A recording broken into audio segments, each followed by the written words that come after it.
Saudara-saudara sekalian yang mulia, kajian kita masih menerangkan tentang sunnah-sunnah solat. Perlu diketahui, sunnah solat itu jumlahnya amat sangat banyak. Ulama tuliskan jumlahnya 1500 sunnah. Kita udah sholat baru 2 hari aja udah di surga gitu. 1500 sunnah sholat. Di dalam kitab Bidayatul Minnah ditulis satu demi satu, satu kitab besar yang isinya sunnah-sunnah sholat yang ribuan. Karena itu saudara, dari sunnah solat yang begitu banyak, bila diklasifikasikan hanya ada 3. Kalau mau dikerucutkan sunnah solat itu jumlahnya ada 3. Yang pertama sunnah sebelum solat, yang kedua sunnah ketika sholat, ketiga sunnah sesudah sholat. Dikit, enggak ribuan enggak. Tapi 3 ini ribuan ini kalau diurai. Banyak. Nah, malam hari ini kajian kita masih menerangkan sunnah-sunnah ketika sholat, yakni dalam sholat. Sunnah dalam sholat itu terbagi 2. Ada sunnah ab'ad namanya, ada sunnah hayat. Sunnah dalam sholat ada sunnah ab'ad dan ada sunnah hayat. Sunnah ab'ad itu kalau ditinggal sunat diganti dengan sujud sahwi, baik ditinggalnya karena lupa maupun karena sengaja. Sedangkan sunnah hayat adalah sunnah yang kalau ditinggal tidak perlu balik lagi dan tidak perlu sujud sahwi. Bahkan kalau maksakan diri sujud sahwi batal sholatnya. Mana tuh sunnah dalam sholat? Baca doa kunut. Kunut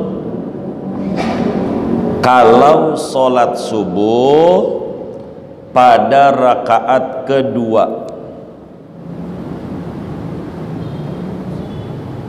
Sesudah i'tidal. Kunut subuh itu saudara, biar mudah kita memahaminya, kalau orang namanya kaki, kalau orang namanya kaki itu kunut subuh. Ada orang kagak ada kakinya, ada orang kagak ada kakinya. Kira-kira menurut bapak-bapak masih dipanggil orang nggak? Nggak ada kakinya, orang bukan? Orang. Pertanyaan selanjutnya, sempurna nggak? Enggak. Kenapa nggak sempurna? Nggak ada kakinya. Bagaimana biar sempurna ini kaki yang kagak ada ini? Dikasih kaki palsu. Maka dikasih kaki palsu tuh biar sempurna. Ada orang sholat subuh enggak pakai kunut. Pertanyaannya, sholat subuhnya sah enggak? Ini yang bener nih. Sah enggak? Sah. Sempurna enggak? Sempurna enggak? Enggak. Kenapa enggak sempurna? Enggak ada kakinya. Kenapa enggak sempurna? Enggak ada kakinya. Bagaimana biar sempurna? Sujud sahwi, kasih kaki palsu, baru sempurna. Yang luput tuh begitu. Subuh tuh kunut. Kunut subuh sunnah hukumnya, enggak wajib. Berdasarkan hadis diriwayatkan oleh Imamul Baihaqi di dalam Sunanul Baihaqi. Ada dua, ada Sunanul Kubra 10 jilid, ada Sunanus Sugra 2 jilid. Pada jilid 1 di Sunanus Sugra dari Sayyidina Anas bin Malik radhiyallahu ta'ala an, kata beliau, Anas bin Malik ikut Nabi 10 tahun. Sejak Nabi injak Madinah sampai Nabi meninggal dunia, enggak pernah lepas daripada Rasulullah sallallahu alaihi wasallam. Kata Anas bin Malik, kana Rasulullah sallallahu alaihi wasallam yaqnutu fil fajri hatta faraqad dunya. Rasulullah sallallahu alaihi wasallam selalu tuh berarti ditinggal enggak sih? Enggak. Selalu kalau subuh kunut sampai meninggal dunia. Kalau salat subuh Nabi selalu kunut sampai Nabi mati, sampai Nabi meninggal dunia.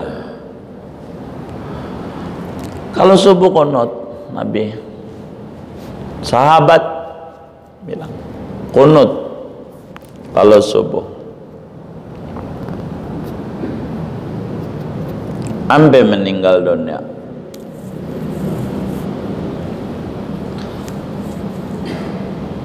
Kapan kunutnya?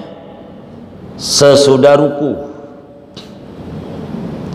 Di dalam mazhab kita Imam Syafi'i sesudah ruku. Dalam mazhab Imam Malik sebelum ruku, tapi kunut sebelum ruku.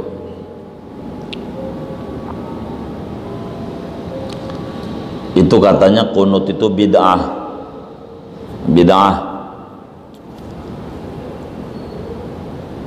Karena keliru.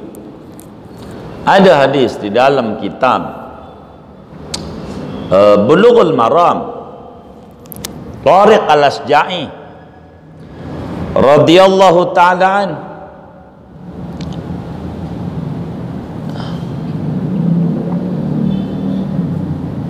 kata beliau,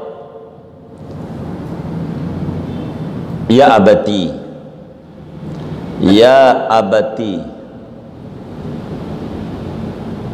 innaka qad shallaita khalfa Rasulillah wa Abi Bakrin wa Umar wa Utsman wa Ali,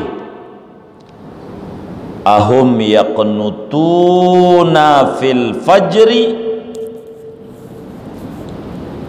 qala ya bunayya muhdas. Begitu. Al-Asja'i bilang, Abah sama ayahnya, Anda kan pernah jadi makmumnya Rasulullah, ngalamin Nabi juga. Sesudah Nabi meninggal dunia, Abu Bakar ngimamin, engkau juga pernah jadi makmumnya Abu Bakar. Abu Bakar 2 tahun 3 bulan wafat. Khalifah berikutnya Umar bin Khattab, engkau juga pernah jadi makmumnya Umar. Engkau juga pernah jadi makmumnya Utsman bin Affan. Engkau juga pernah jadi makmumnya Imam Ali bin Abi Thalib radhiyallahu anhu majma'in. Ini panjang umurnya, ini abahnya Al-Asja'i. Abahnya ngalamin Nabi, ngalamin Abu Bakar, Umar, Utsman, Ali, ngalamin panjang. Ana mau nanya, ahum yaknutuna fil fajri, mereka itu kalau subuh kunut enggak sih bah? Qala, abahnya jawab, ya bunayya muhdas, anakku bid'ah. Bid'ah. Dari sinilah muncul orang-orang katanya kunut subuh bid'ah, padahal enggak begitu. Abahnya bilang anakku bid'ah, begitu. Ini namanya hadis ta'arud, namanya hadis kontradiktif, terkesan, bertolak belakang. Ada hadis mengata, hadisnya sahih juga, duhai anakku bid'ah. Bagaimana ini saudara? Kita orang nih nggak bisa minum air tuh langsung dari termos, kagak bisa. Mau nyobain minum langsung dari termos? Emang apa? Melepuh. Jadi minum tuh yang paling cakep dari mana? Dari gelas. Saya ambil contoh, ini gelas.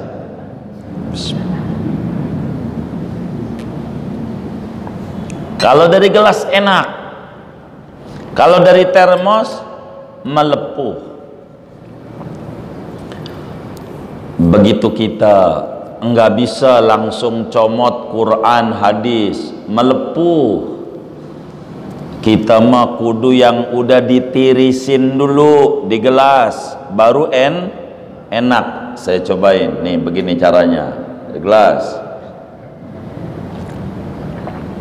Enak, udah ditirisin. Ada kelas-kelasnya. Kata Imamul Haddad, seorang ulama besar dari Yaman, Hadramaut, mujaddid abad 12 Hijriah, yang rotibnya dibaca oleh banyak kaum muslimin.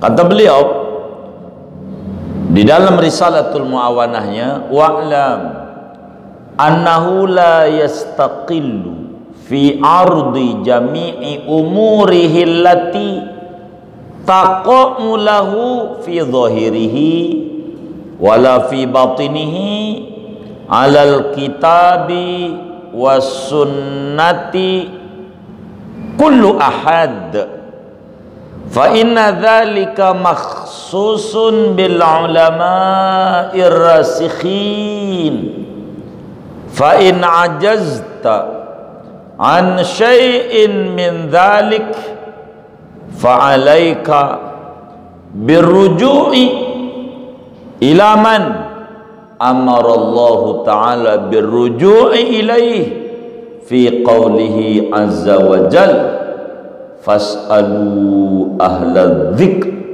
in kuntum la ta'lamun. Kata Imamul Haddad, perlu Anda ketahui bahwa tidak semua orang bisa langsung main comot-comot dari Quran dan hadis dalam setiap problem yang menimpa dalam kehidupannya. Tidak bisa. Sebab yang langsung comot dari Quran dan hadis itu mereka ulama-ulama yang mendalam ilmunya, yang ilmunya melaut, imam-imam mujtahid. Enggak semua orang langsung comot dari Quran, dari hadis. Enggak bisa.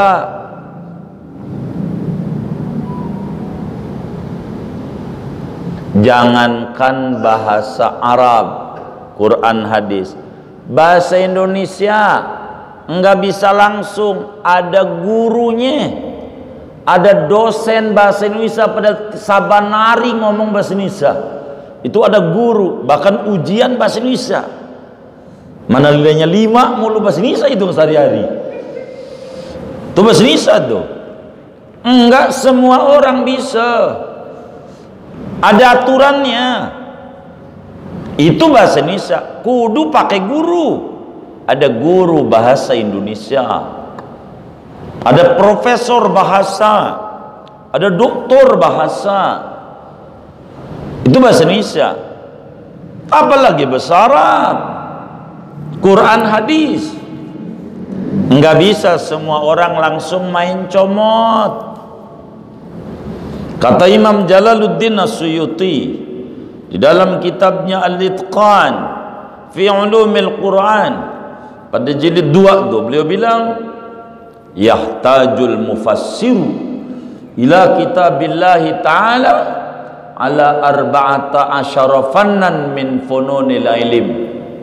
Minimal kalau orang mau terjun dalam Quran dan hadis, harus di luar kepala 14 disiplin ilmu harus dia kuasai dulu.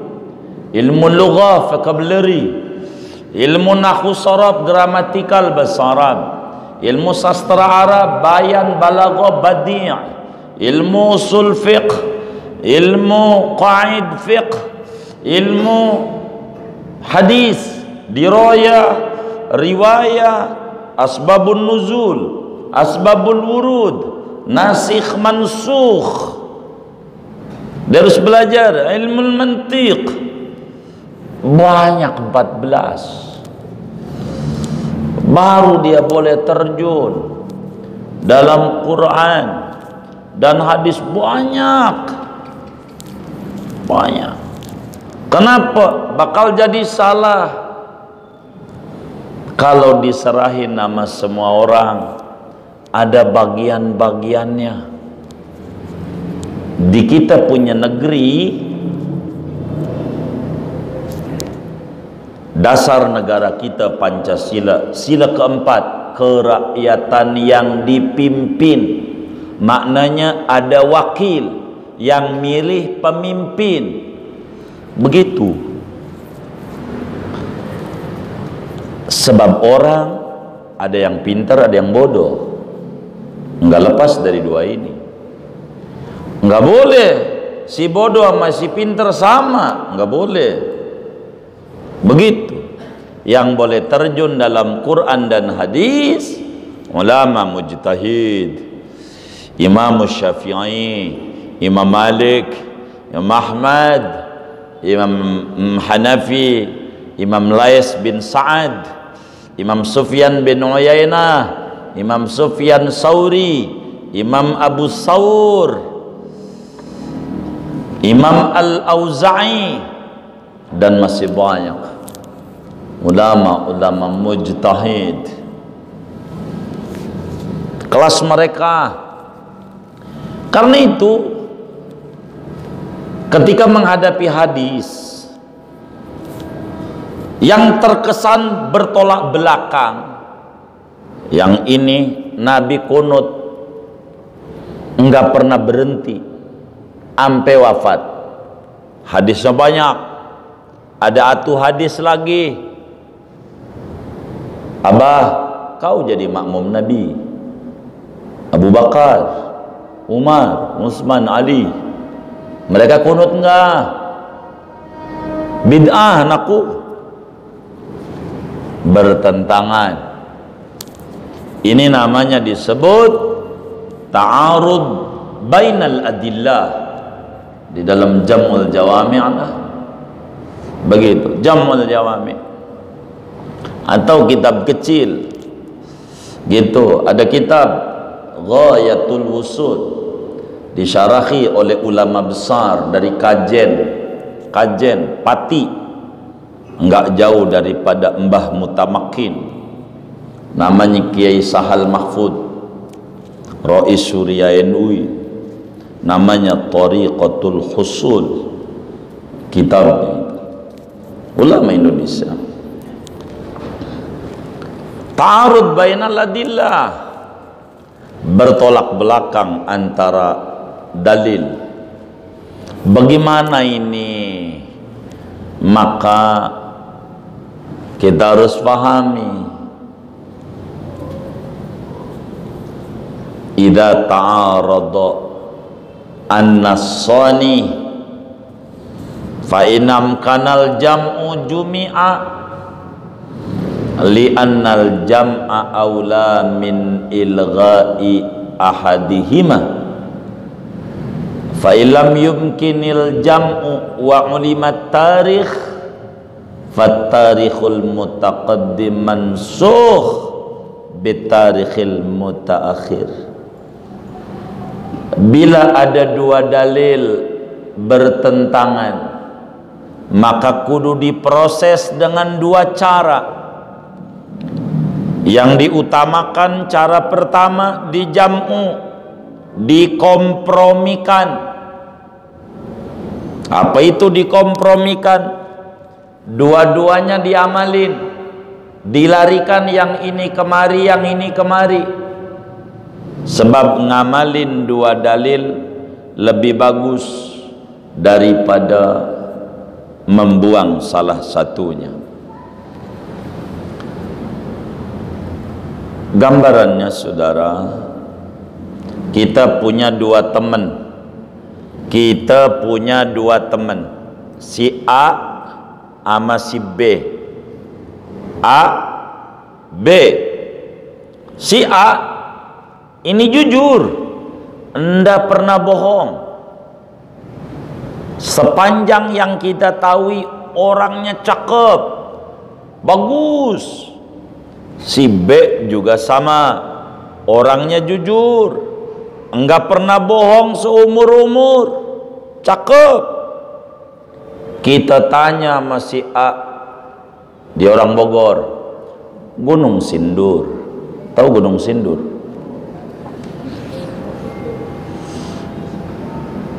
Bang, bagaimana kemarin tahun baru Hijriah di kampung lo di Gunung Sindur? Hujan katanya. Malam tahun baru hujan. Ketemu lagi sama teman kita si B. Bang, gimana? Sehat. Gimana di Gunung Sindur malam tahun baru? Kagak hujan.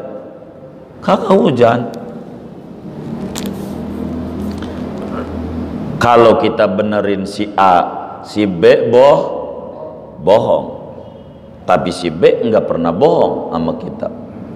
Kalau benerin si B enggak hujan, berarti si A bohong. Tapi si A jujur, enggak pernah bohong. Ini namanya bertolak belakang. Bagaimana ini biar kita enggak suudzon, enggak nuduh bohong? Gabung aja dua-duanya, dudukin dua-duanya, duduk. Bang duduk, ngeteh duduk. Gue mau tanya sama lo dah bang, biar jelas nih saya nih. Lo bilang hujan kapan? Maghrib. Hai be, lo bilang kagak hujan jam 12 malam.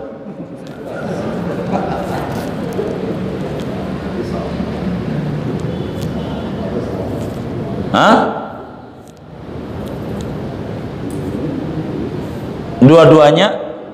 Dua-duanya benar, tidak bertolak belakang, terkesan doang bertolak belakang. Sebenarnya tidak sama. Yang bilang hujan juga kalau jam 12 malam ditanya, kagak hujan. Yang bilang kagak hujan juga kalau ditanya maghrib mah hujan. Dua-duanya benar. Yang nggak benar cara kita nyimpulinnya kalau enggak teliti. Namanya penyakit kutil, kurang teliti gitu. Kutil, kurang teliti. Ini timbang teman kita orang Gunung Sindur. Lah Rasulullah, masa iya ini sahabat bohong, yang ini bohong, yang atu bilang begini, yang atu bilang begini, ini bagaimana? Inilah kerjaan imam mujtahid. Ada atu yang bilang bid'ah, yang lain bilang kun. Tanya lebih dalam, bang, maksud bid'ah apanya? Bid'ah ini apanya? Nanyanya,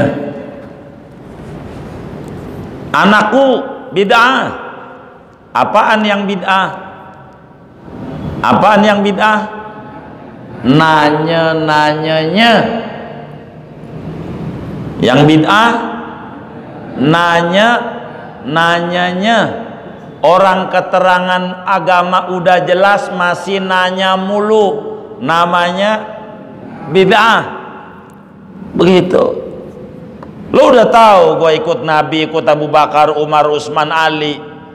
Kan udah bilang tuh Anas bin Malik, Nabi kunut sampai wafat masih nanya juga. Bid'ah lo.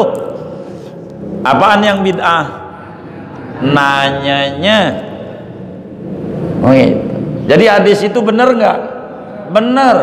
Yang nggak benar kitanya minum dari termos. Begitu. Enggak salah. Wah, ada di Bulughul Maram. Ya ada. Kita juga nggak ngingkari. Tokoh kita juga Imam Ibnu Hajar Al-Asqalani, ulama besar, guru Imam Jalaluddin Suyuti, Ibnu Hajar Asqalani. Insyaallah kita ziarahi, semoga kemudahan ada dari Allah. Ya, September lah, di akhir kita ziarahi yang ngarang Bulughul Maram, ke Mesir, makamnya. Sebelum Imam Syafi'i belok kiri, di situ ada makam Ibnu Hajar Al-Asqalani. Habis beliau makam sahabat Rasulullah Uqbah bin Amir Al-Juhani, makam Sayyidina Amr bin As, gubernur Mesir pertama di zaman Rasulullah. Banyak di Mesir itu ada 10.000 sahabat Rasulullah, kuburannya di Mesir banyak. Jadi Abah, bagaimana? Bid'ah anakku. Apaan yang bid'ah? Apaan? Nanyanya. Jadi hadis itu tabrakan nggak? Ya kagak. Dua-duanya kita amalin. Begitu. Qunut subuh. Qunut. Ada orang nggak ada kakinya, orang bukan orang. Sempurna? Kagak. Ada orang sholat subuh nggak pakai kunut, sah? Sah. Sempurna? Enggak. Begitu. Nggak usah ribut, orang sunat doang. Jangan sampai tonjok-tonjokan, sunat. Nggak wajib. Jangan sampai sunat naik ke wajib, jadi ribut. Jangan.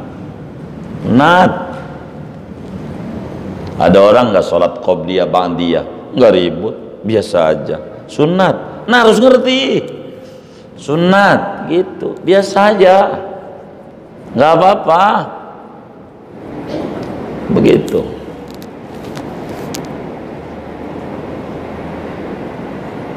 Begitu saudara. Nah, qunut ini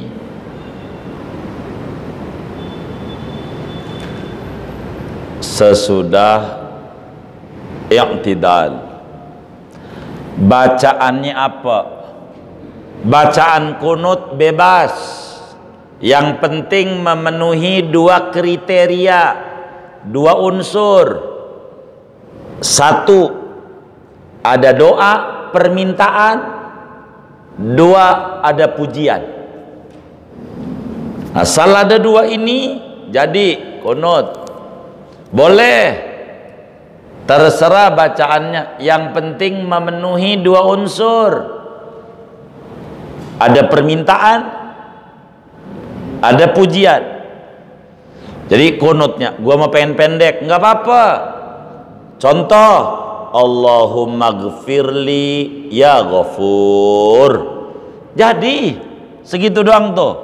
Allahumma gfirli ya ghafur. Ya Allah, ampuni saya, wahai Tuhan Maha Pengampun. Ampuni saya namanya permintaan. Wahai Tuhan Maha Pengampun namanya pujian. Jadi qunut nggak usah lama-lama. Nih imamnya kayaknya kurang demen sama qunut. Ya kita qunut pendek aja. Allahumma ghafur. Jadi yang penting memenuhi dua unsur.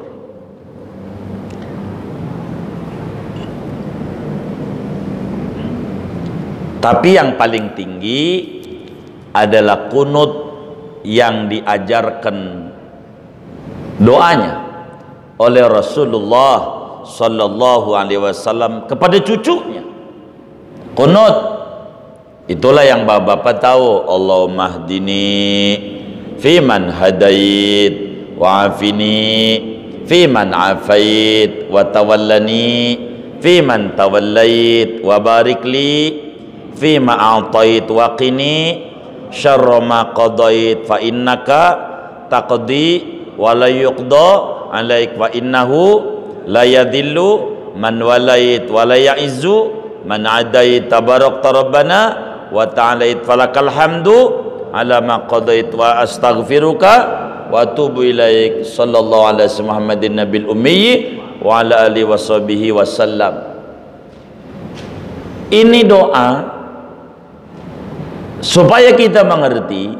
Terjemahannya begini: ya Allah, berilah hidayah kepada kami.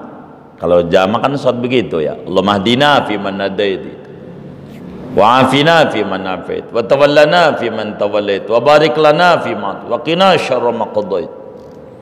Ya Allah, berikan hidayah kepada kami semua bersama mereka yang kau berikan hidayah, nabi, rasul, kaum siddiqin, kaum salihin. Ya Allah, kasih hidayah sama kami semua. Kan cakep. Itu mau kagak mau ngangkat tangan, jegak aja diri, gua ogah hidayah. Ini sombong amat dia. Wa afina fi man afait. Ya Allah, sejahterakan kami bersama mereka yang kau beri kesejahteraan.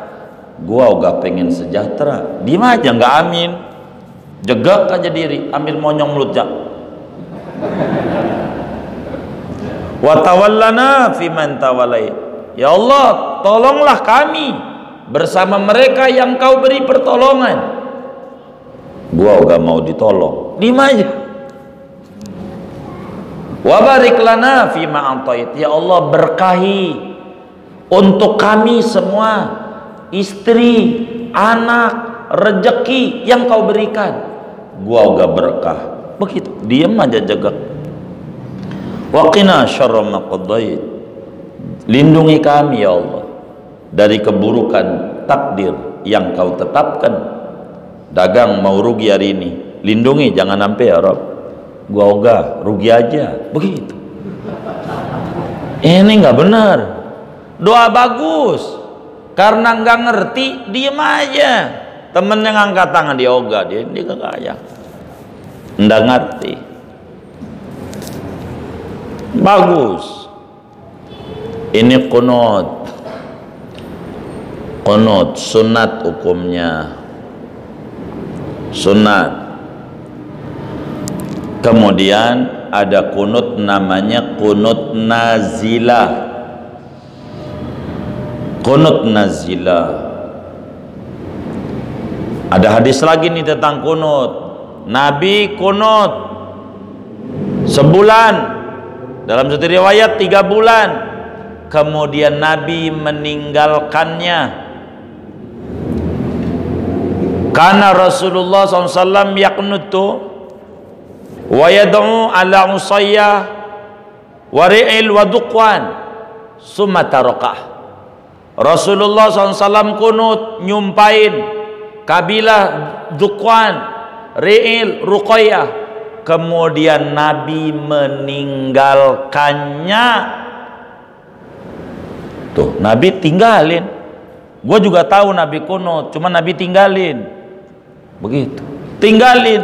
Berarti kan gak kunut. Nabi tinggalin. Ninggalin apa? Ninggalin nyumpain. Ninggalin, bukan ninggalin kunut.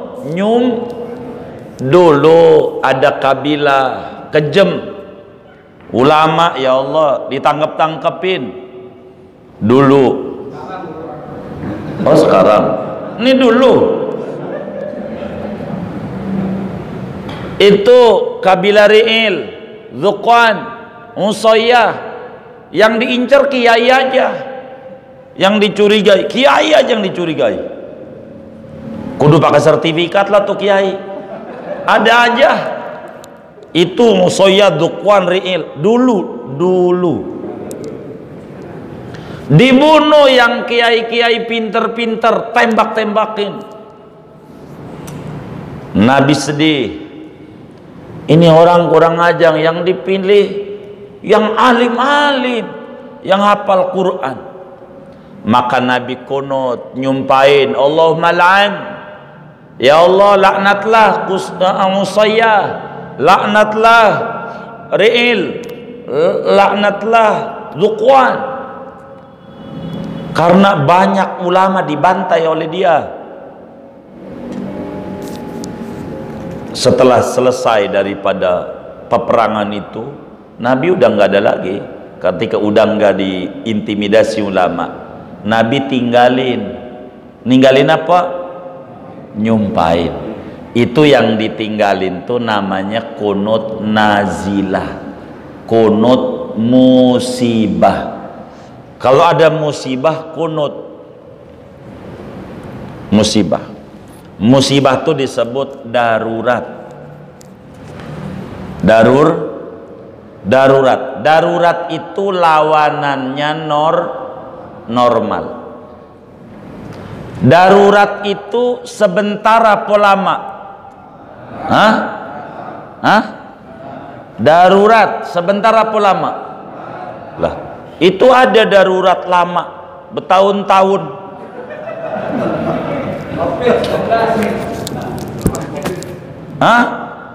Itu mau normal namanya.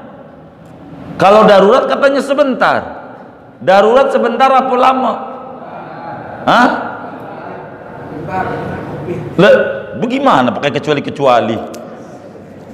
Kalau darurat mau sebentar, normal yang lama.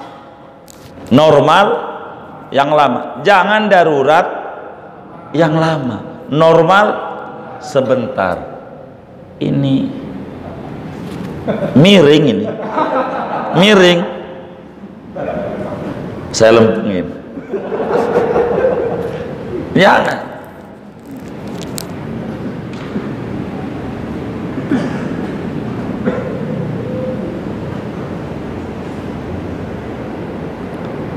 Itu kunut nazilah. Kalau ada penyakit, pembantaian kaum muslimin, kita doa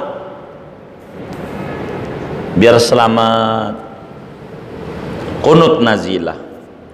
Kapan tuh kunut nazilah? Kalau ditinggal kunut nazilah enggak sujud sahwi, sunnah hayat.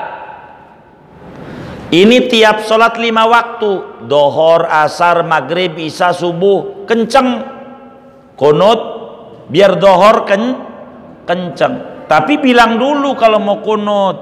Mau sodor nggak pakai bilang makmum, ini ada banyak masalah ini kaum muslimin dibantai di Palestina, kita bantu doa biar selamat. Ayo doa kunut. Jadi nanti saya mau kunut nazilah nih ya, bilang, jangan kagak makmumnya bingung nih subuh apa dohor ya, begitu. Maka kunut nazilah. Bagaimana bacaan kunut nazilah? Nih bacaannya tuh. Kunut nazilah itu bacaannya begini nih. Halaman 75 tuh ada tuh kunut nazilah. Allahumma ya musabbibal asbab, ya fatihal abwab, ya sami'al aswat, ya mujibad da'awat, ya qadiyal hajat, ya kafiyal muhimmat, ya khairan nasirin, ya khairal fatihin. Allahumma arhamna waltuh bina wahfadna wansurna wa farrij anna wal muslimin. Allahumma kfina wa iyahum syarra masaibid dunya wad din. Allahumma aslihna wa aslih man fi salahihi salahul islam wal muslimin. Allahumma la tuhlikna wa ahlik man fi halakihi salahul islam wal muslimin. Allahumma dfa' warfa' anna wa anil muslimin al adha wal bala wal waba wal amrad wal asqam wal hurub wal fitan wal mihan wa jami'a anwa'il bala ma zahara minha wa ma batan birahmatika ya arhamar rahimin. Allahumma aslihil imama wal ummah wal ra'iyah wal ra'iyah wa alif baina qulubihim wadfa' syarra ba'dihim an ba'din wa akhtim lana bil husna fi khairin wa lutfin wa afiyah birahmatika ya arhamar rahimin. Wa sallallahu ala sayyidina Muhammadin nabil ummi wa ala alihi washabihi wasallam. Itu namanya kunut nazilah. Duhai Allah yang menyebabkan berbagai sabab-sabab yang membuka segala pintu-pintu kebaikan, yang mendengar segala suara rintihan hamba-hambanya, yang mengijabah segala doa-doa yang dipanjatkan, yang mengkabul segala hajat-hajat hambanya, yang mencegah segala kepusingan-kepusingan hambanya. Wahai Tuhan sebaik-baiknya pemberi penolong, wahai Tuhan sebaik-baiknya pemberi kemenangan, doa ya Allah, rahmati kami semua, sayangi kami semua, lindungi kami semua, tolongin kami semua, lapangkan kesulitan yang menimpa kami dan semua kaum muslimin. Ya Allah, hindarkan kami dan kaum muslimin dari segala kejahatan musibah dunia dan agama. Ya Allah, perbaiki kami semua dan juga